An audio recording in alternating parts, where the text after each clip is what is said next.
This is the Improv Chronicle Podcast. I'm Lloydie.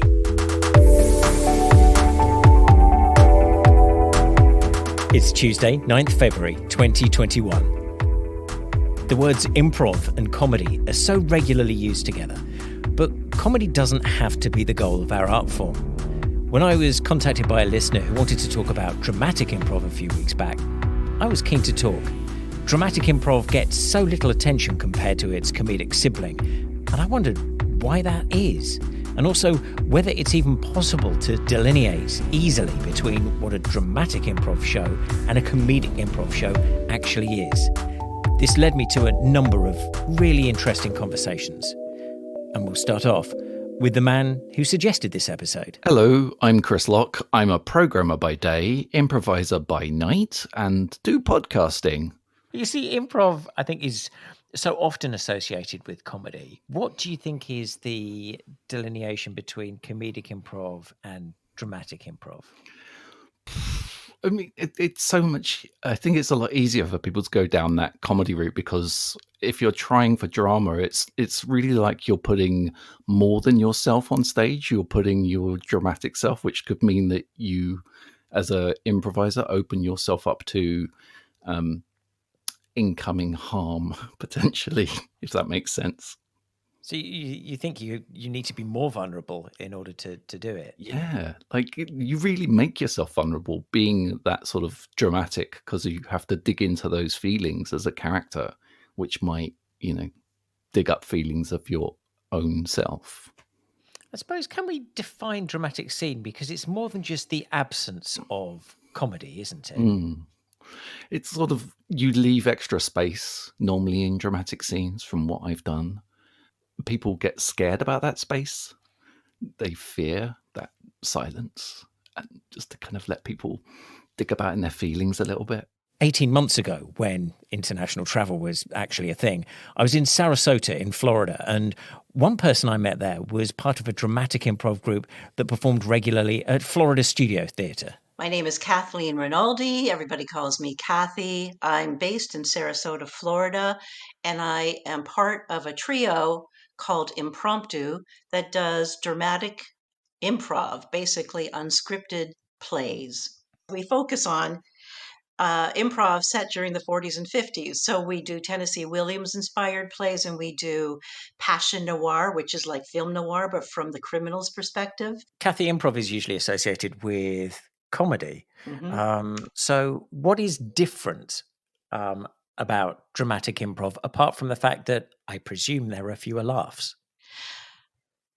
There are fewer laughs that are forced. And by that, I mean that in dramatic improv, your humor is organic. So you're not making up, you're not looking for jokes, you're not following the funny.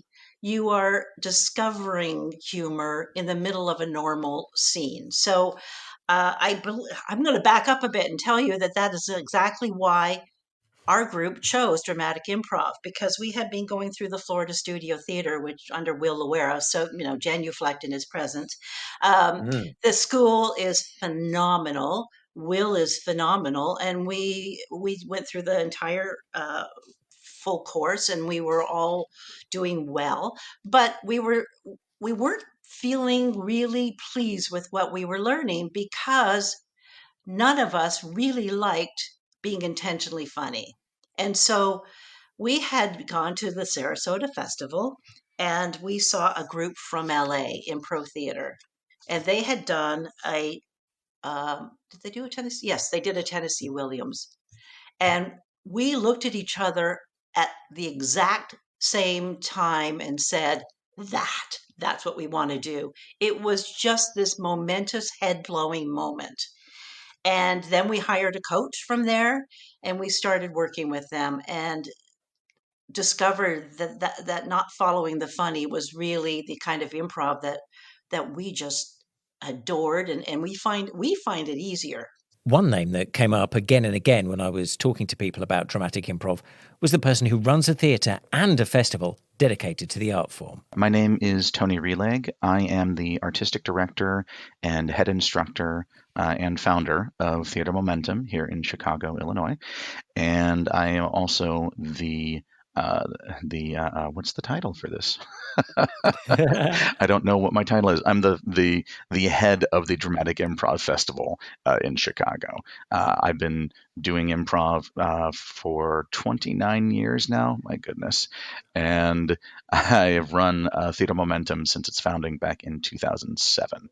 So you run a dramatic improv festival, and you are, I think, the only theatre in Chicago that is dedicated purely to dramatic improv. How would you delineate dramatic improv from the improv that most of us know? Well, let's see. Most improv that most people are familiar with is comedic improv. When you say improv, that is the first thing that comes to mind, at least here in Chicago. And what we do at Theatre Momentum is it's really meant more to mimic traditional scripted play. It's meant to mimic that experience for an audience member. In fact, for a while, we didn't take any suggestions whatsoever. We kind of kept in the mindset of TJ and Dave. I don't know if you're familiar with them. Yeah. Their whole thing of trust us, this is all made up. And we basically presume that if the audience is enjoying themselves, they don't care as much about whether or not their suggestion gets used in an interesting way. I mean, most of the time, a layperson audience completely forgets the suggestion halfway through the show anyway. So we're more focused on creating, a deep, complex human stories where people are vulnerable to one another, and it feels as though you're just coming to a scripted play, and afterwards you're surprised that it was all made up. A couple of years ago at the Edinburgh Fringe, I remember going to a show with one of my improv duo partners. We were there to watch another duo who specifically do dramatic improv, and their show had a really strong emotional impact on both of us. So my next call was to one half of that duo.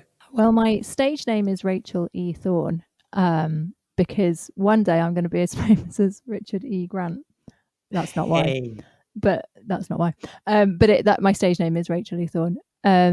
I am one half of Sex, Lies and Improvisation and 1/3 of Mates, the improvised 90s sitcom. And I also write sketches for audio, and I've also been writing and attempting to tour my solo show Loveful. Dramatic improv. I was just thinking, what kind of space within the improv world do you think it currently takes up? In my experience, quite a small space, because you have to specify dramatic improv in a way you don't. The assumption, if you say the word improv, is comedic, to the point that actually at one of the Fringe festivals we did with Between Us, we discovered we had a slightly weird setup in that we were going once a week for 4 weeks, and it was only on the 4th week when we were chatting to the box office staff that it turned out they'd been pitching to audience members our show as comedy. And we said, but look at the poster, look how miserable our faces are. What about me and Alex Keane looking at each other intensely made you think this was a comedy? And they were like, but it's improv. That is peculiar, isn't it? Why do you think people have the comedic association with improv? I think it's probably because improv is so funny. Like, it's just such a wonderfully natural way of entertaining yourself and other people, and it's so naturally funny.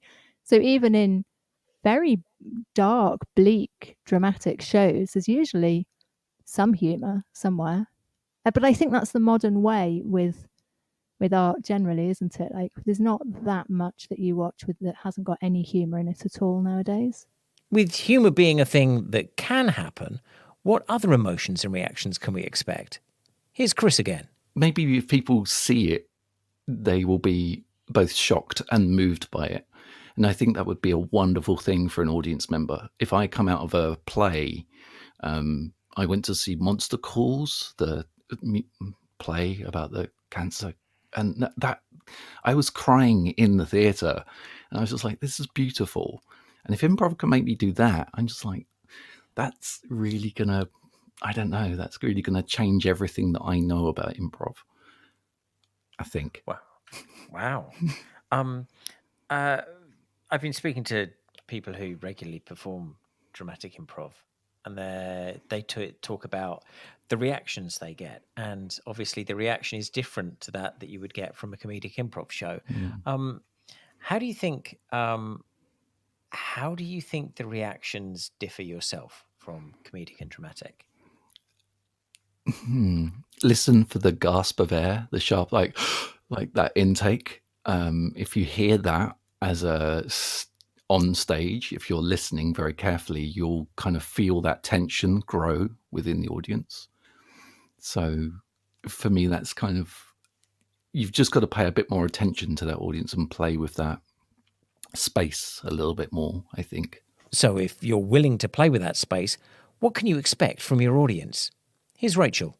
Well, if anybody's thinking of doing a spot of the old dramatic improv, I wish someone had said this to me 3 or 4 years ago, is that audiences will get so into the storyline that they have very extreme reactions. And I think that is definitely because it's improvised and because they're going on this journey in a way that you don't when something is scripted.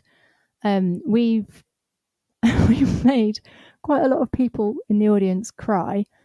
A good friend was doing tech for us in one show, and they came out and they were a bit kind of upset with us because we'd dealt with themes that were happening in that person's relationship, and they knew that we weren't doing it personally, but they experienced it very personally.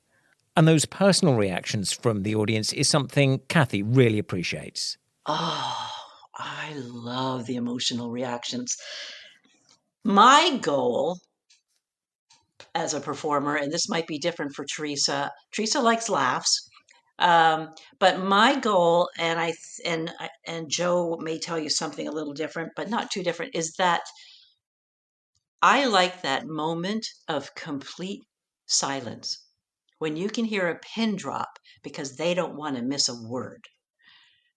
That's when I think, okay, we have them. They might not know or have known what to expect, but they are so caught up in this story that they don't want to move. That's my favorite. The other one is when we can make them laugh and cry.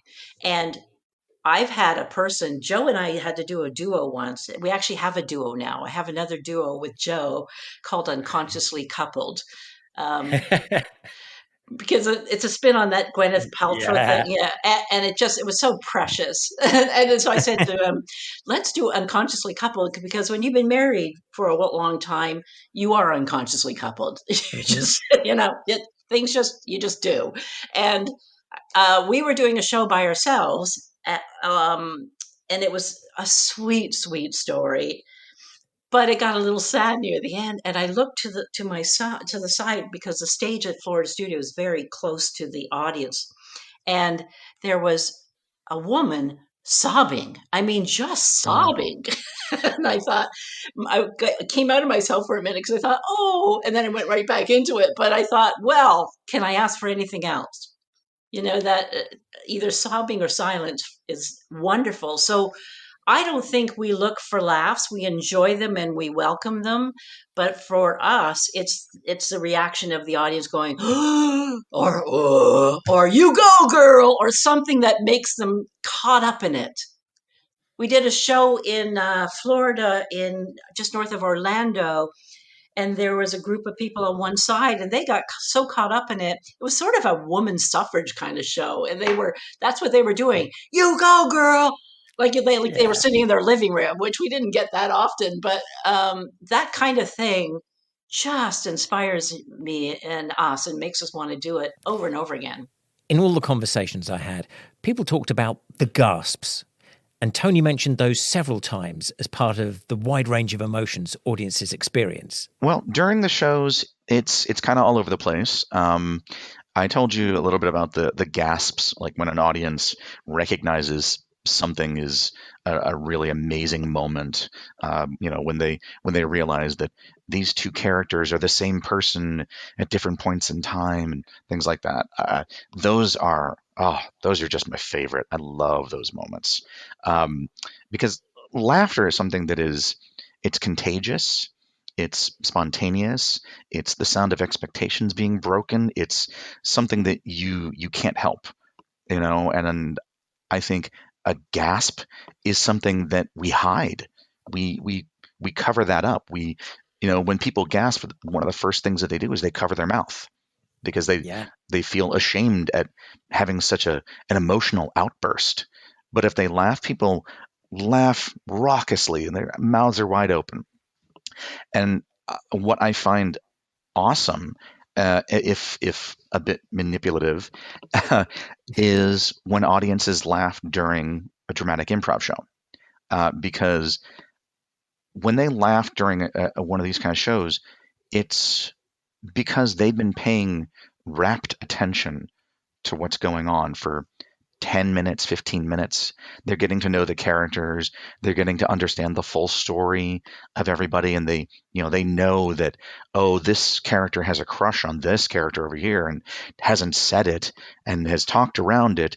But, look how awkward he is right now. And look at her ignoring him. And, that's hilarious. Not because it's a set up punchline thing, but we can recognize ourselves in that. And there's something in that which I think we can use in almost all improv, the recognizing of something in ourselves. After all, so much of performance is about creating those moments.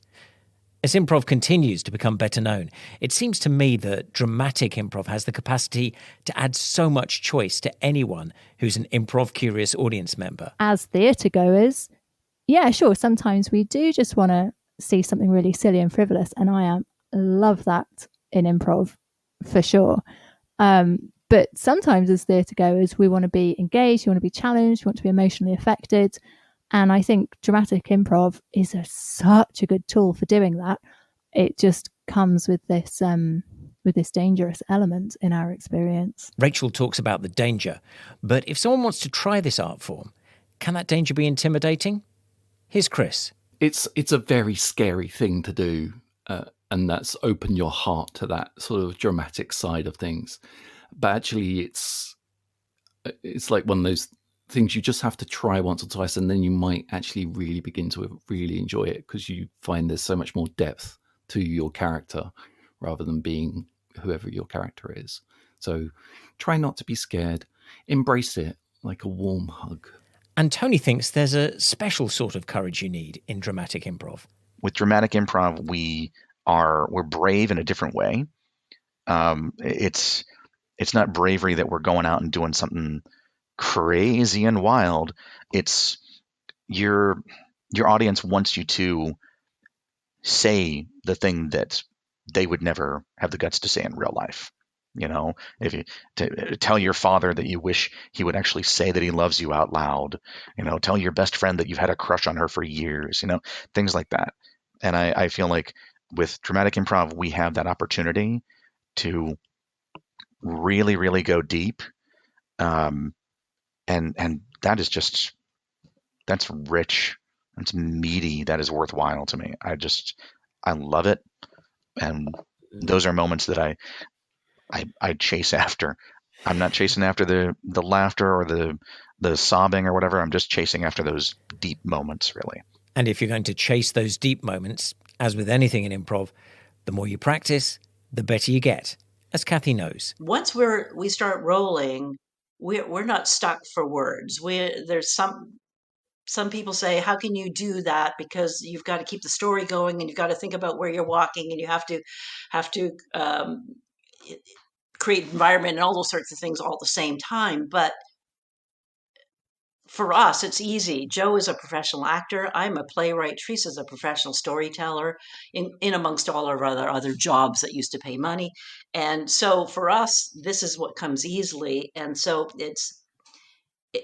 it doesn't feel like work, but we know that we've put hours into learning how to do it properly. And maybe that's why it's easy. You can't learn anything without putting the time into it so it looks easy. next time on the Improv Chronicle Podcast. Go to a lot of improv theatre websites and, alongside the classes in improv, you'll often see classes in sketch comedy as well. Why are improv and sketch such regular bedfellows? And what can we take from improvised comedy and use in sketch comedy? The Improv Chronicle Podcast is produced and hosted by me, Lloydie James Lloyd. Help the podcast by subscribing and rating us right now on your favourite podcast app, and help those who have taken part this episode by checking out their details in the show notes. And find out more about previous episodes, including transcripts, on the website improvchronicle.com.